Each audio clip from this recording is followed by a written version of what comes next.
Ang mabuting balita ng Panginoon ayon kay San Lucas. Papuri sa iyo, Panginoon. Noong mga panahong iyon, sinabi kay Jesus ng isa sa mga kasalo niya sa hapag, "Mapalad ang makakasalo sa hapag sa kaharian ng Diyos."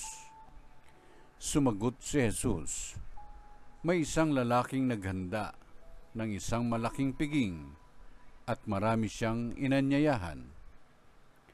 Nang dumating ang oras ng piging, inutusan niya ang kanyang mga alipin at pinasabi sa mga inanyayahan, 'Halina kayo, handa na ang lahat.'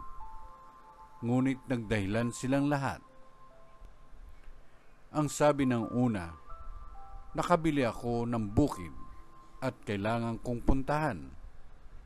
Kayo na sana ang bahalang magpaumanhin sa akin.'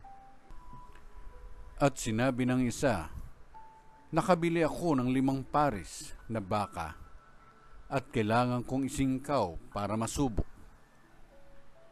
Kayo na sana ang bahalang magpaumanhin sa akin.' Sinabi naman ng isa pa, 'Bagong kasal ako, kaya hindi ako makakadalo.' Bumalik ang alipin at ibinalita ito sa kanyang Panginoon. Nagalit ito at sinabi sa alipin, 'Lumabas kang madali sa mga lansangan at makikipot na daan ng lungsod at isama mo rito ang mga pulubi, mga pingkaw, mga bulag at mga pilay.' Pagbabalik ng alipin ay sinabi niya, 'Panginoon, nagawa na po ang inuutos ninyo, ngunit maluwag pa.'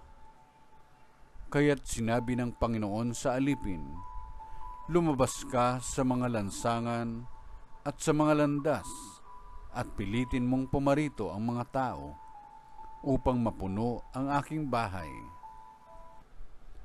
Sinasabi ko sa inyo, isa man sa mga unang inanyayahan ay hindi makatitikim ng aking handa.'"